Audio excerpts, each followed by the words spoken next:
L'histoire de Dabi dans My Hero Academia. Cherchant à avoir un enfant capable de surpasser All Might, Enji Todoroki a accepté un mariage d'alter avec Rei Imura. Quand il avait 22 ans, son premier enfant, Toya Todoroki, est né prématurément. Bien qu'il n'ait pas hérité d'un alter composé de ses parents, Toya est né avec un alter de feu plus puissant que celui d'Enji.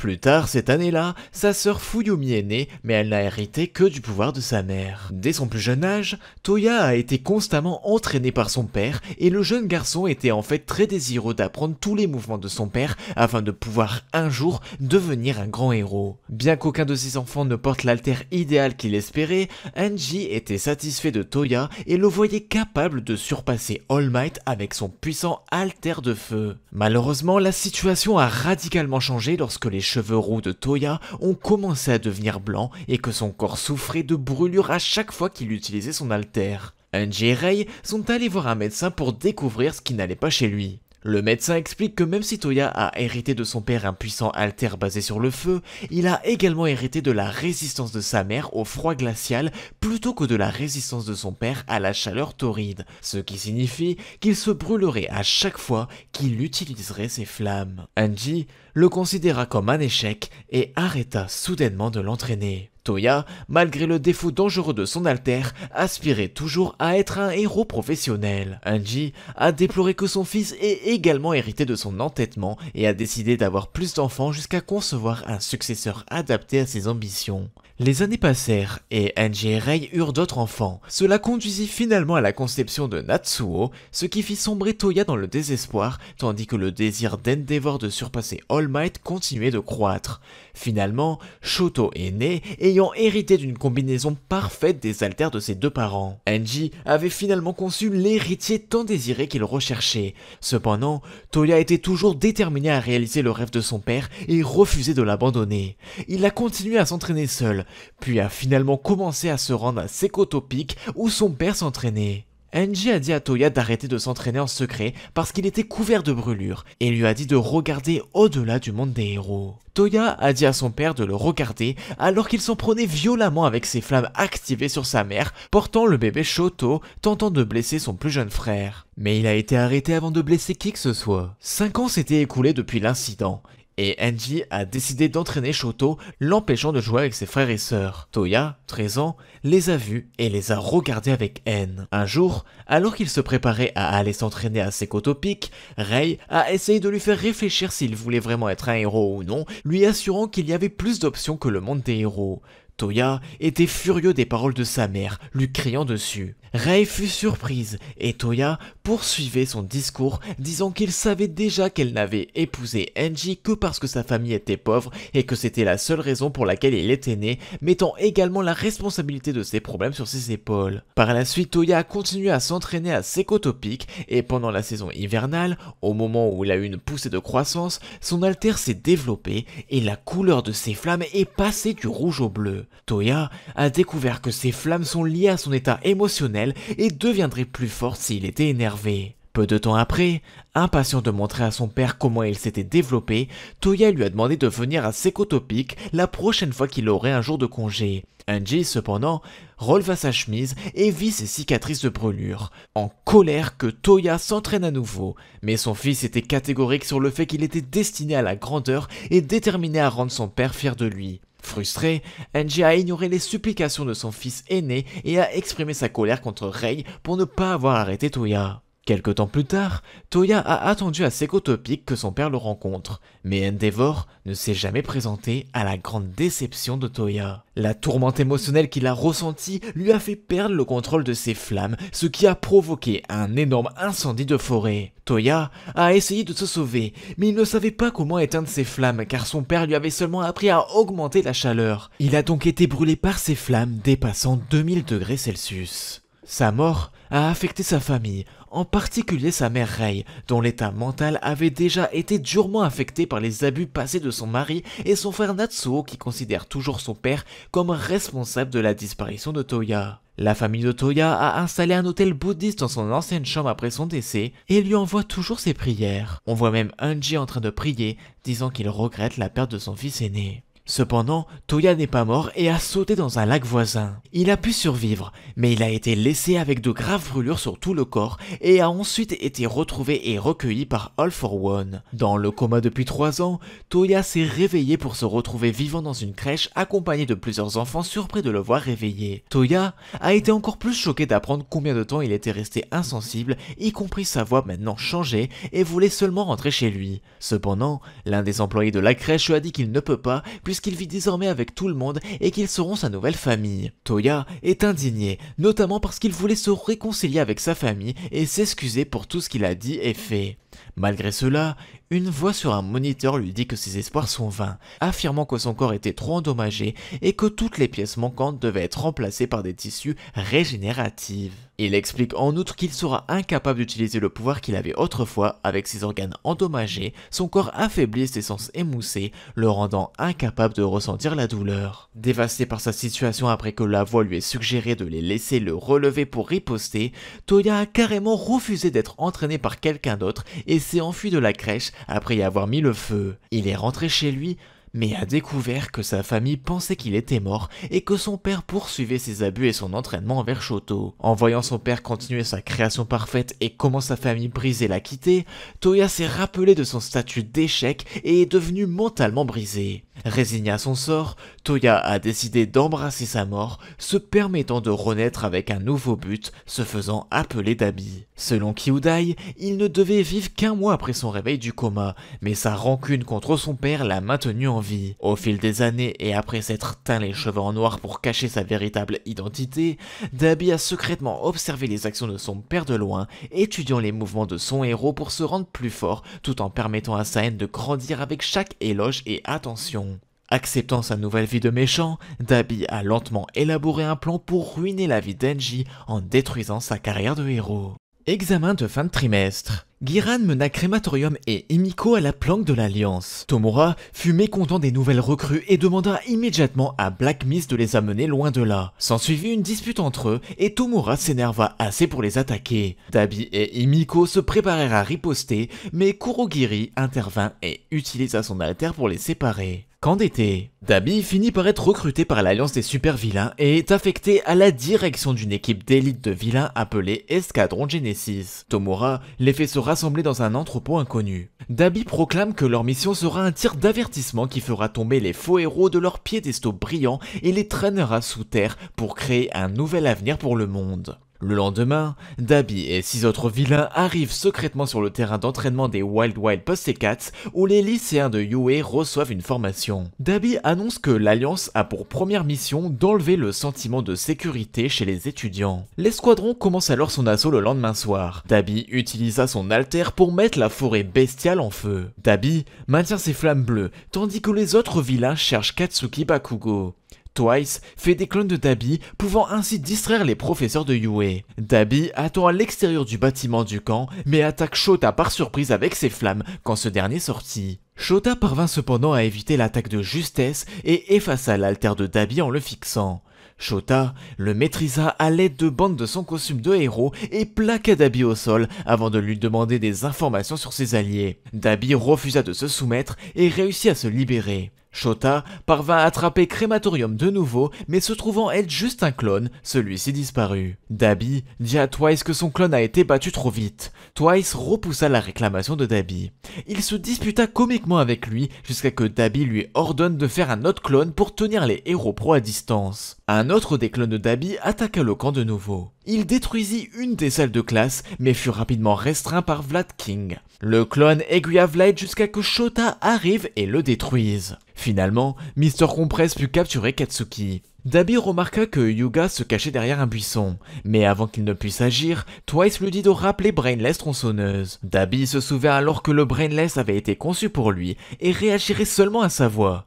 Il envoya donc des signaux au Brainless pendant qu'il allait au point de rencontre avec Twice. Dabi et Twice tombèrent d'abord sur Himiko. Dabi lui demanda comment sa mission s'était déroulée et Himiko répondit qu'elle n'avait pu prélever qu'un seul échantillon de sang. Dabi remarqua un trio d'élèves qui s'attaquaient à Mr. Compress dans les airs. terre. Dabi jeta une boule de feu qui brûla Mezo et Izuku. Pendant ce temps, les autres vilains attaquaient les étudiants et Mr. Compress tenta de donner les étudiants capturés à Dabi. Il était censé garder leur corps compressés à l'intérieur de sa poche, mais Mezo avait réussi à les voler. Kurogiri arriva pour évacuer les vilains, mais Dabi refusa de partir sans Katsuki. Au même moment, Compress le rassura car il cachait les vraies billes. Hyuga, qui était caché, parvint à utiliser son alter de nombril laser sur le visage de Compress, brisant son masque. Le choc fit tomber les billes qu'il avait dissimulées dans sa bouche. Mezo parvint à récupérer Fumikage, mais Crematorium attrapa celle où se trouvait Katsuki avant que Shoto ne puisse l'attraper. Katsuki retourna à son corps d'origine avec la main de Dabi autour de son cou. Crematorium appela l'ensemble de l'escadron et ceux-ci disparurent dans le portail de Kurogiri. Red contre l'alliance des super vilains. Après avoir terminé leur mission, Dabi et l'escadron retournèrent à leur cachette, retenant Katsuki et l'amenant devant Tomura. Tomura parla de l'alliance à Katsuki et de l'objectif des vilains de reformer la société des héros. Il demanda à Dabi d'enlever les restrictions de Katsuki, mais celui-ci refusa, soutenant que ce dernier chercherait à se battre. Une fois libre, Katsuki attaqua évidemment, lançant une explosion au visage de Tomura et faisant tomber le père de celui-ci. Katsuki répondit à l'alliance qu'il ne les joindra jamais. Tomura remit son masque et demanda que personne ne nuise à Katsuki. Tomura demanda ensuite à All for One de lui prêter son pouvoir et demanda à Compress de maîtriser Katsuki. L'alliance des vilains fut cependant interrompue par l'arrivée inattendue de quelqu'un disant être le livreur de pizza. Ce fut à ce moment qu'All Might défonça le mur de la planque, permettant à Dieu Sylvestre de retenir tous les vilains avec sa technique de prison résineuse. Dabi tenta de se libérer de ses liens en bois en activant ses flammes, mais Gran Torino parvint à assommer Dabi en lui assénant un coup de pied rapide à la tête avant d'y arriver. Alors que tout semblait être perdu pour l'Alliance, Dabi et les autres vilains furent sauvés par All for One quand celui-ci les téléporta à l'usine à Brainless, maintenant détruite. All for One força l'activation de l'alter de Kurogiri et ordonna à l'Alliance de capturer Katsuki et de s'enfuir. 8 préceptes de la mort. 3 semaines après les événements de Kamino, les membres de l'Alliance des vilains se séparèrent pour se cacher et recruter des personnes sensibles à leur cause. Crematorium entra dans une ruelle en espérant y trouver des recrues. Il y croisa des vilains de bas étage qui menacèrent de le tuer. Dabi affirma que ce ne sont que des voyous faibles. Il leur dit de s'écarter de son chemin, mais il finit par les brûler grâce à ses flammes. Dabi dit que ce sont que des déchets et que le moins qu'il puisse faire, c'est de brûler dans ses flammes. Plus tard, Dabi accompagna Tomura, Spinner et Compress dans leur mission d'affronter Kai Shisaki. L'Alliance des vilains entra en contact avec un convoi de police escortant Overall qui était à l'intérieur d'un des camions alors qu'il est retenu et attaché à un lit médical. Parvenant à se maîtriser, Dabi lança des flammes sur une des voitures de police jusqu'à que Sand Hero apparaisse. Dabi reconnut alors Snatch comme étant un puissant héros tandis que Tomura se battait avec lui. Tomura détruisit plusieurs des camions avant que Dabi ne confronte Snatch. Ce dernier reconnut Dabi comme étant le vilain associé à une série de meurtres où les cadavres furent brûlés. Snatch attaqua Dabi avec une technique de tigre de sable, mais Dabi le contra avec une grande explosion de feu. Tandis que Snatch était distrait, Compress utilisa son alter sur le héros, l'enfermant par la même occasion avec les flammes de Dabi. Compress se brûla légèrement par accident et demanda ensuite à Dabi si le sable de Snatch brûlerait. Dabi pensa que Snatch peut seulement transformer la partie supérieure de son corps en sable et qu'il mourrait probablement tandis qu'il serait compressé. Tomura se vengea d'Overall, désintégrant ses bras. Spinner avertit ses alliés que des renforts de police arriveront bientôt. Crematorium, Compress et Tomura marchèrent vers le camion pendant que les flammes de leur destruction brûlaient en arrière-plan. Hero Pro. Au Itamari Kindergarten, le même jour que la sortie du classement japonais des héros, Crematorium dit à High End qu'il est le premier Nomu intelligent et qu'il s'attend à de bons résultats. High End attaqua alors les héros numéro 1 et numéro 2, Endeavor et Ox. Crematorium observa depuis l'intérieur des limites de la ville quand Endeavor gagna étroitement leur combat. Le numéro 2 fut blessé et avant qu'il ne puisse demander de l'aide, Crematorium les affronta lui-même et salua Endeavor. Crématorium affronta les deux héros et les prit au piège à l'intérieur des murs des flammes. Endeavor reconnut Crématorium comme le vilain qui a assassiné Snatch et Crématorium revendique qu'il n'avait aucune idée de qui il parlait. Hawks ne voulut pas donner à Crématorium l'avantage et lui dit qu'il n'essaierait pas de battre les deux héros supérieurs seuls. Crématorium répondit qu'il était aux portes de la mort et décida d'attaquer, mais Miroku apparut et attaqua Crématorium d'en haut. Elle tapa du pied et parvint à tenir Crématorium à distance. Crématorium décida alors de reculer et réussit à fuir. Alors qu'il est dans le portail fou de rage, Crématorium appela Endeavor par son vrai nom et lui dit de ne pas mourir avant qu'il ne se revoie. Plus tard, Crématorium rencontre Hawks pour discuter de l'attaque de High Hand. Hawks fut énervé contre Crématorium pour ne pas avoir gardé leur plan originel et tint une lame à son cou. Crématorium questionna le manque de pertes humaines dans la bataille, insistant qu'un sympathisant des vilains n'aurait pas agi d'une façon si héroïque. Hawks expliqua qu'il doit continuer d'avoir une image héroïque aux yeux du public pour se rendre plus utile à l'alliance des vilains. Alors qu'il marchait vers le port, Crématorium se souvint de Snatch et semble être ému par les derniers mots du héros. Crématorium dit que le fait de penser à toutes les familles qu'il a affectées l'a presque rendu fou. Il essuya alors du sang sous son œil, comme s'il pleurait.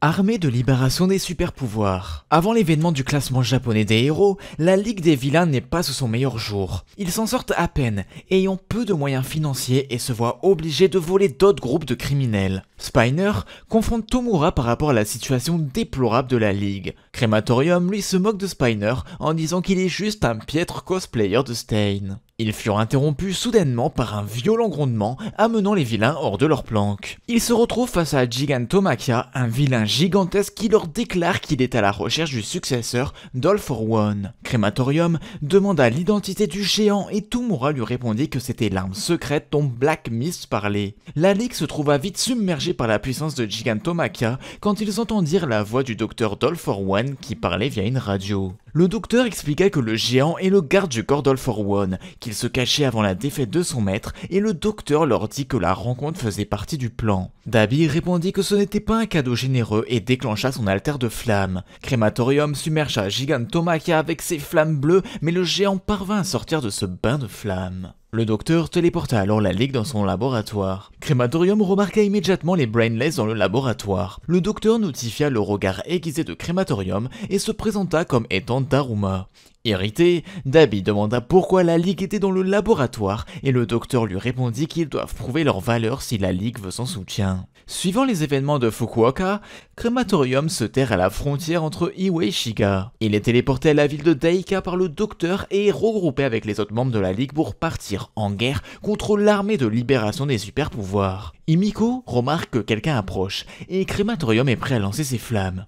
Il se trouva que c'était un héros pro, Slide Go. Slide Go mena les vilains à travers la ville qui semblait abandonnée où ils firent la rencontre de Koku et Chitose, deux exécutifs de l'armée. Koku commença la célébration du renouveau de l'armée de libération et une douzaine de citoyens embusquèrent la Ligue. Plus tard, pendant la bataille, on le voit affronter des soldats avec Spiner et Compress. Alors que Tomura désintégra une grande partie des soldats, Crématorium le vit et dit qu'épargner les gens n'a jamais été son truc, et que si Tomura tue tous ces gens, alors ça veut dire qu'il a aussi le droit de le faire. Dabi fut pourtant interrompu par un héros, avec des mains de glace géantes. Le héros en question voulut frapper Crématorium, mais celui-ci évita l'attaque de justesse. Le lanceur de glace reconnaît Crématorium et le décrit comme étant celui qui maîtrise les flammes bleues et le seul membre de la Ligue à être capable de lancer des attaques à grande portée. Dabi répondit que son adversaire ne semblait pas être au courant que la glace fond au contact du feu, en lui lançant une attaque ressemblant à un lance-flamme. Le lanceur de glace répondit qu'en effet, c'est un problème,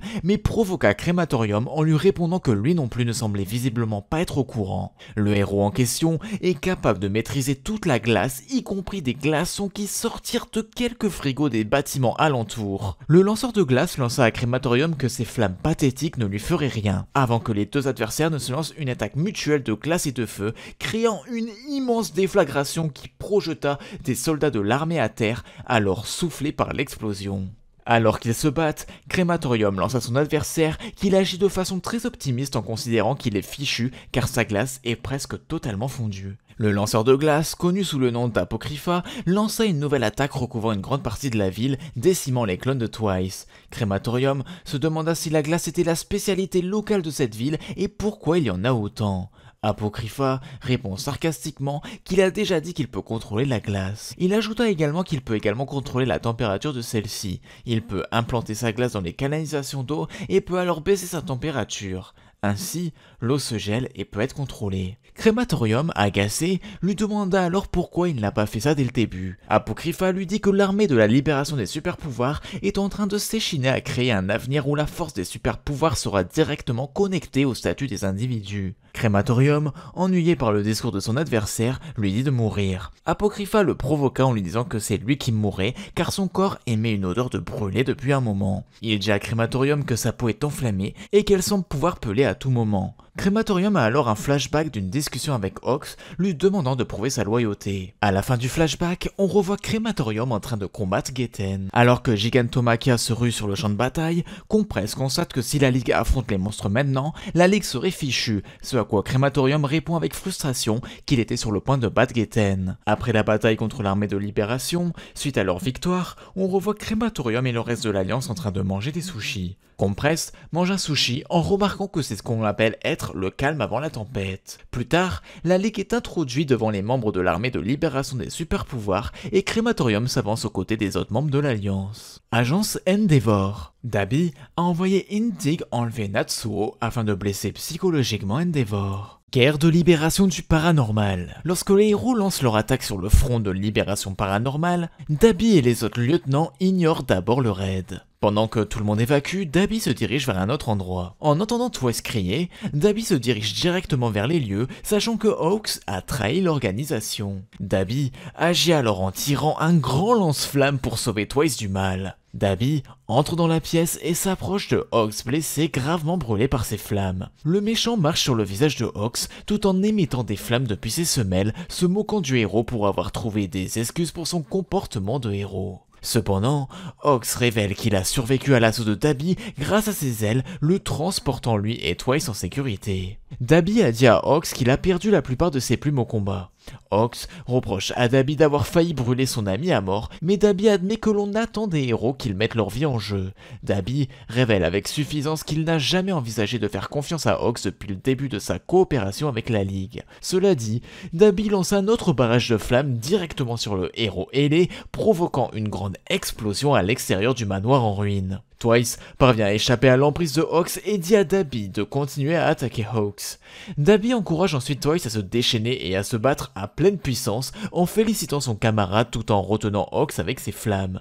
Malheureusement, Hawks a volé hors de portée de Dabi, choquant une fois de plus le méchant des flammes. Dabi continue d'appeler Hawks par son vrai nom pour prendre le héros dépourvu tout en déclenchant un autre lance-flamme. Cela donne à Twice à peine assez de temps pour s'échapper, seulement pour que Hawks porte un coup fatal au méchant, le tuant dans le processus. En réalisant que Twice est mort, Dabi devient complètement fou furieux contre Hawks, se moquant sarcastiquement du héros pour avoir tué son camarade. Dabi continue de battre Hawks avec toute la rage et la colère stockée en lui. Hawks se demande pourquoi Dabi sourit alors qu'il a été témoin de la mort de Twice. Dabi révèle qu'il ne peut pas pleurer à cause de ses grandes lacrymales brûlées dans les passés et qu'il est bouleversé par la mort de Twice car il était nécessaire que son propre rêve devienne réalité. Hawks remet alors en question la véritable identité de Dabi, à laquelle le méchant répond sur un ton sinistre. Dabi révèle qu'il ne s'est jamais soucié de Shigaraki ni de la Ligue.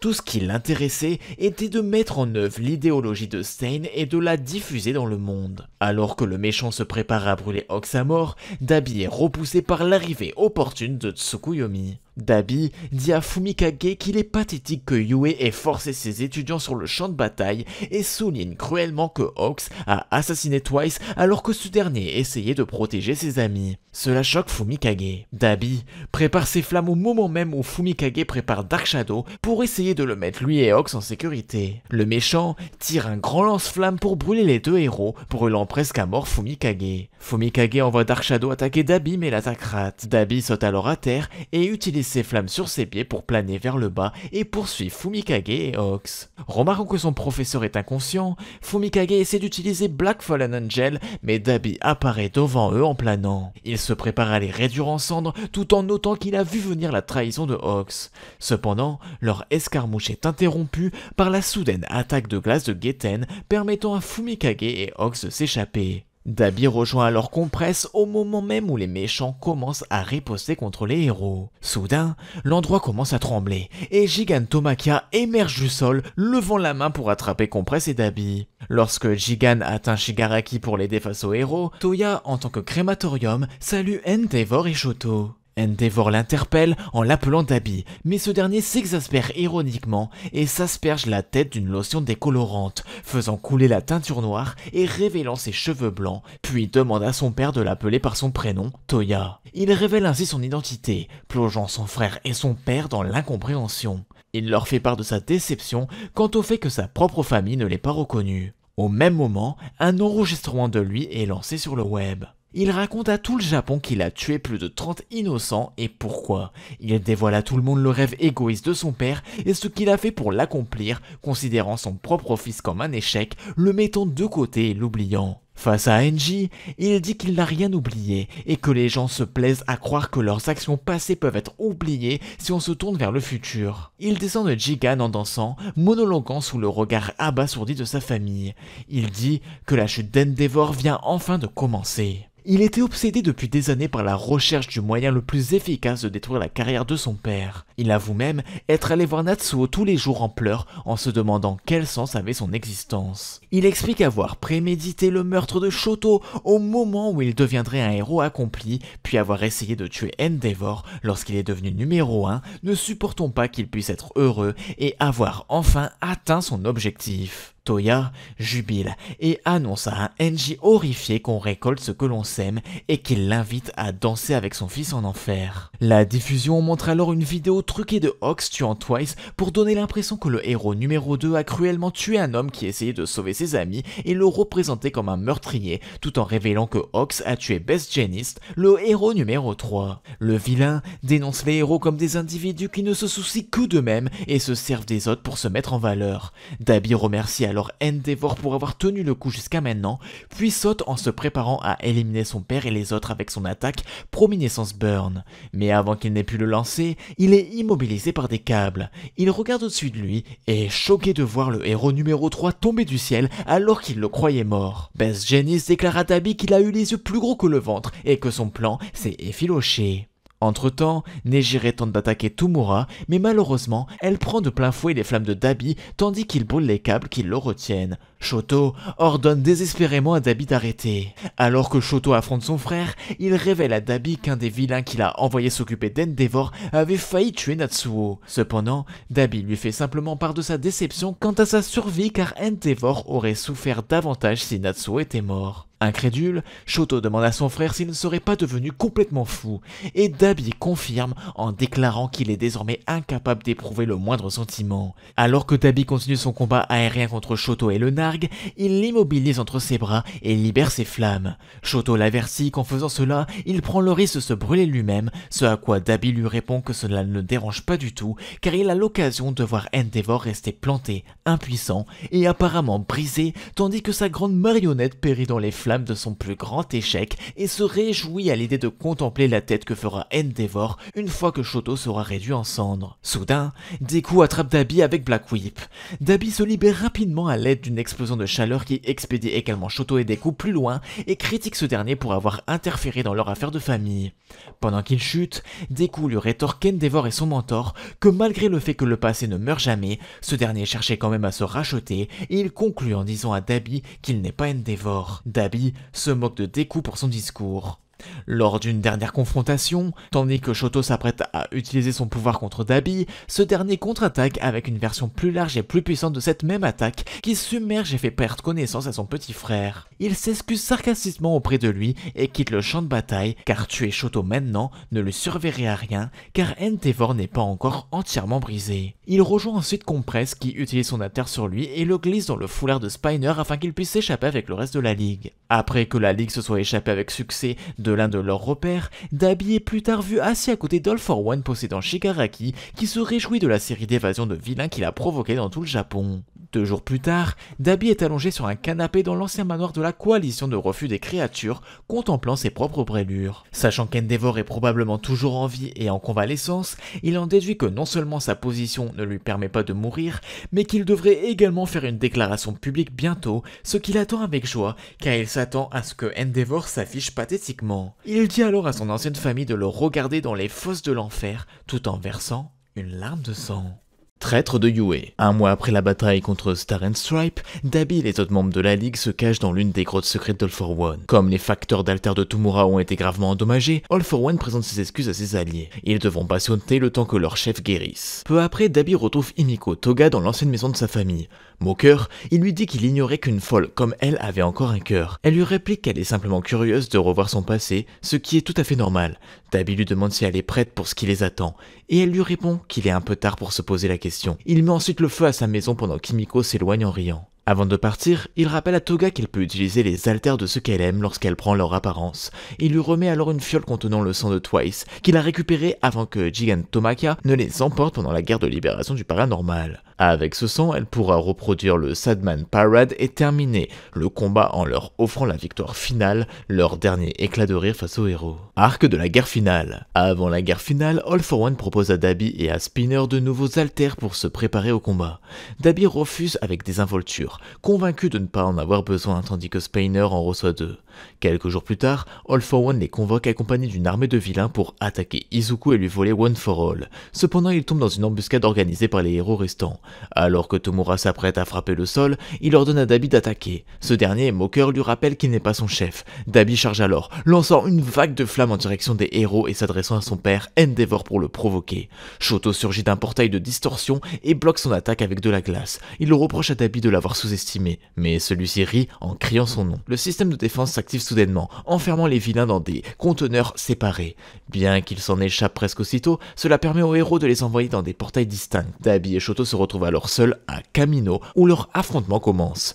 Dabi enchaîne une gigantesque tornade de feu, ravageant le quartier et forçant les héros à battre en retraite. Il se remémore l'attaque de Osu, qu'il avait inspiré à suivre sa propre voie destructrice. Shoto, accompagné de Burnin, Kido et Onima, l'affronte à l'intérieur du brasier. Dabi raille son frère en disant qu'Endeavor n'a même pas eu le courage de venir lui-même, mais Shoto répond qu'il veut l'arrêter de son propre chef. Dabi lui rit au nez. Selon lui, cela fait toujours de lui le pantin de leur père. Shoto réplique que ça serait vrai s'il ignorait au nom du devoir héroïque. Dabi concède le point, avant de déclarer que cette guerre n'oppose pas des soldats sans cervelle, mais des gens qui veulent changer ou détruire le monde. Des êtres poussés par leurs émotions et les limites d'une société malade. Shoto demande à son frère pourquoi, s'il était encore vivant, il n'est jamais revenu à la maison. Tandis que sa peau se consume sous la chaleur de ses propres flammes, Dabi raconte enfin la vérité. Lorsqu'il est rentré chez lui, il a découvert que sa famille avait tourné la page et que Shoto était devenu le fils modèle. Brisé, il renonce alors à son nom Toya Todoroki et renaît sous celui de Dabi. Alors qu'il s'élance contre Shoto, ce dernier active sa Flash Fire Fist, déterminé à l'arrêter. Dabi rit, le remercie pour cette belle discussion et promet de le brûler tout de même, tandis que Shoto affirme qu'il sera celui qui le stoppera. Dabi déclenche Flash Fire Fist Hell Spider, projetant des spirales de feu dévastatrice. Les héros alliés protègent Shoto, mais Dabi profite de la diversion pour surgir derrière lui et lui asséner un coup brûlant. Il le provoque encore, lui demandant comment il se sent. Tout en continuant son assaut, Dabi crèche sa haine. Shoto, né avec tous les dons possibles, formé dans des conditions parfaites, dépend toujours des autres. Il n'est qu'un pantin inachevé, incapable de devenir un véritable héros. Dabi conclut en lançant une attaque Jet Burn, projetant Shoto violemment contre un immeuble en flammes. Shoto parvint à neutraliser la chaleur de Dabi, ce qui le surprend. Reconnaissant qu'il a toujours été rongé par le doute et conscient de n'être qu'un apprenti raté, Shoto répond que malgré tout il est heureux de voir que Dabi n'est pas seulement concentré sur leur père mais aussi sur lui, comme s'il s'était senti concerné. Il crie alors que même si leur père était un fou et que leur famille est brisée, les meurtres commis par Dabi sont ses propres choix, et qu'il ne laissera plus aucune victime innocente tomber sous ses flammes. Dabi furieux réplique tandis que Shoto lui hurle de diriger toute sa colère uniquement contre leur famille. Il déclenche alors son attaque ultime, Flash Fire Fist Phosphore. Le combat tourne à l'avantage de Shoto, qui enchaîne avec une nouvelle technique, Iceborne Crash, Code Flame Pale Blade, gélant le feu de Dabi, mais ce dernier parvint à se relever en utilisant ses flammes, affirmant qu'avec un corps capable de supporter le feu et la glace, il il est le parfait candidat pour ce combat. Il réalise alors que, malgré leur sang commun, ils ont fini par devenir totalement différents. Shoto perd momentanément le contrôle de son phosphore, et Dabi en profite pour frapper le sol, libérant une immense éruption de flammes souterraines. Hell Minefield. Le champ de bataille se transforme en un volcan incandescent, même Shoto commence à brûler sous la chaleur. Rassemblant toutes ses forces, il concentre une dernière attaque, Great Glacial Aegir, un torrent de glace et de feu froid qui transperce la poitrine de Dabi et gèle tout le quartier de Kamino. Le corps de Dabi reste suspendu, vaincu. La nouvelle défaite de Dabi est rapidement transmise par All Might, redonnant espoir au héros. Mais alors qu'un héros s'approche du corps, une étrange lumière apparaît dans la poitrine de Dabi.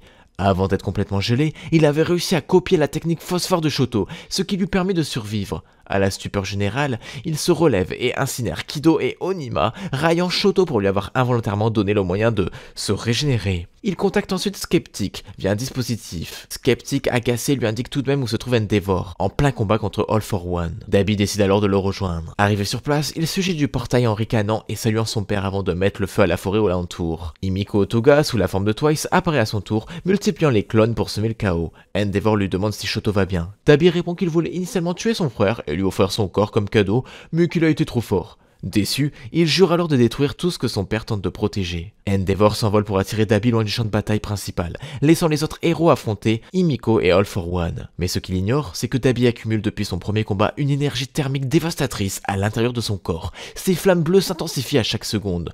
Dans moins de 10 minutes, il explosera, réduisant en cendres tout ce qui se trouve dans un rayon de 5 km. Il continue de poursuivre son père tandis que son corps se fissure et se désagrège, sa peau entièrement consumée par ses propres flammes bleues. Complètement fou, il se jette sur Endeavor dans un hurlement de démence. « Regarde-moi, papa !» Il lance un coup dévastateur, Vanishing Fist, qui frappe violemment Endeavor et détruit son bras droit. Le saisissant, il répète sans cesse à son père de le regarder, refusant d'écouter ses supplications. Endeavor tente de le raisonner, l'implorant d'éteindre ses flammes pour ne pas mourir. Mais Dabi, délirant, appelle même Natsuo, comme s'il voulait rejouer leur enfance perdue. Dans un geste désespéré, Endeavor plonge sa main dans la poitrine de Dabi et découvre avec stupeur qu'en plus de ses flammes, son fils manifeste maintenant un pouvoir de glace hérité de Rei. Endeavor comprend que, dans la folie, Dabi a éveillé la part glacée de son sang. Il réalise alors toute sa responsabilité. Il a créé ce monstre en cherchant la perfection. Regrettant de ne pas avoir su être là pour le surveiller, il décide d'assumer son destin. Il déclare qu'il ne laissera plus personne être pris dans leur tragédie et s'apprête à s'élever dans le ciel avec son fils pour mourir avec lui dans l'explosion. Mais avant qu'il ne décolle, Rei apparaît soudainement devant eux, utilisant sa glace pour les stopper. Même dans son état de transe, Dabi reconnaît sa mère. Elle lui crie son pardon. Derrière elle, Fuyumi et Natsuo, venus malgré ses ordres, suppliant Toya d'arrêter. Fuyumi, en larmes, dit qu'elle ne supporte plus de perdre qui que ce soit. Natsuo hurle à son grand frère idiot de cesser de tout détruire. Tous ensemble, les Todoroki projettent leur glace pour tenter de refroidir Dabi, tandis qu'Endeavor le supplie de ne tuer personne d'autre et de le laisser lui payer pour tout. Dabi rit faiblement, incapable de parler, et a une vision fugace. Sa famille, enfin réunie, est souriante. Voyant leurs efforts, il pense intérieurement que tout le monde le regarde enfin, et se demande pourquoi il a fallu tant de souffrance pour en arriver là, alors que son énergie continue de croître, prête à exploser. Au dernier moment, Shoto surgit, propulsé depuis Kamino. Grâce à Ingenium, les deux frères se fixent dans un cri. Dabi pense, si seulement les choses avaient été aussi simples depuis le début. Shoto dépasse alors ses limites et libère à nouveau sa technique ultime. Le torrent de feu et de glace enveloppe Dabi, étouffant complètement l'explosion imminente. Lorsque les flammes se dissipent, Shoto ressort victorieux. Devant lui, gît Dabi, à moitié gelé et brûlé. Shoto reconnaît que sans l'aide de leur famille, il n'aurait probablement pas pu l'arrêter. Les flammes bleues étaient devenues encore plus puissantes qu'à Kamino. Le corps de Dabi se fige lentement, et il murmure, dans un dernier souffle, qu'il veut juste mourir. Endeavor, gravement blessé, rampe jusqu'à lui et le prend dans ses bras, s'excusant de n'avoir jamais été là pour lui, notamment le jour du drame à Sekoto-Peak. Dabi crache sa haine envers lui et leur famille tandis qu'Endeavor éclate en sanglots, demandant pardon à Rei, Fuyumi, Natsuo et Shoto pour tout ce qu'il leur a fait subir. Dabi, gravement blessé mais vivant, est ensuite amené par des robots de secours accompagnés de Rei et sa famille. Épilogue. Dabi, gravement brûlé et laissé entre la vie et la mort après son affrontement avec son père, est transporté d'urgence à l'hôpital. Son corps presque entièrement détruit ne survit que grâce à une série d'opérations. Placé dans une cuve de survie, il est constamment surveillé par Endeavor, son père. Une fois les chirurgies terminées, le rapport des médecins est sans appel. Toya ne peut survivre qu'à l'aide de machines. Il peut parler quelques minutes par jour, mais son cœur gelé par la glace de Shoto s'affaiblit lentement. Un jour, sa famille entière vient lui rendre visite. En ouvrant les yeux, Toya ironise. Tout le monde est là, comme si j'étais une attraction. Il se met à tousser violemment, la douleur le traversant jusqu'au cœur. Enji prend la parole pour lui dire qu'il prend sa retraite de héros. Il avoue qu'il comptait déjà le faire, mais désormais, il ne peut même plus se tenir debout. Il conclut d'une voix brisée: Endeavor, le héros est mort et consumé. Tes flammes ont toujours été plus fortes que les miennes. Toya ricane amèrement, le traitant de lâche. Enji reconnaît qu'il a raison. Il n'a jamais su le voir alors qu'il ne voulait qu'une chose, être regardé par son père. Il lui confie qu'il regarde tous les jours la vidéo de son réquisitoire, celle où Dabi a révélé sa vérité au monde. Il promet désormais de venir chaque jour lui parler, même si c'est trop tard. L'état de Toya s'aggrave, et le personnel médical alerte la famille. La moindre émotion pourrait lui être fatale. Enji encourage Rei et sa famille à lui parler tant qu'ils le peuvent. Fuyomi dit vouloir entendre sa colère. Rei, d'une voix tremblante, ajoute qu'elle a tant de choses à lui dire. Toya lui reste silencieux, les yeux vides, tandis que le bip du moniteur s'accélère. On leur demande finalement de partir pour lui laisser du repos. Avant de quitter la pièce, Shoto s'approche et lui pose une dernière question. Toya, c'est quoi ton plat préféré? Le silence s'installe, puis d'une voix faible, Toya répond Soba. Surpris, Shoto sourit doucement. C'est le mien aussi. Toya le fixe, tout aussi surpris, puis détourne les yeux. Lorsque la chambre se vide, il repense à leur combat et murmure dans un souffle brisé. Pardon Shoto. 8 ans plus tard, Toya meurt finalement de ses blessures. En sa mémoire, Shoto installe un petit hôtel en son nom, qui vient visiter de temps en temps pour prier, méditer, et se rappeler celui qu'il n'a jamais pu sauver, son frère. Et voilà, j'espère que cette vidéo vous a plu, c'était Scar, je vous dis à la prochaine, bye bye.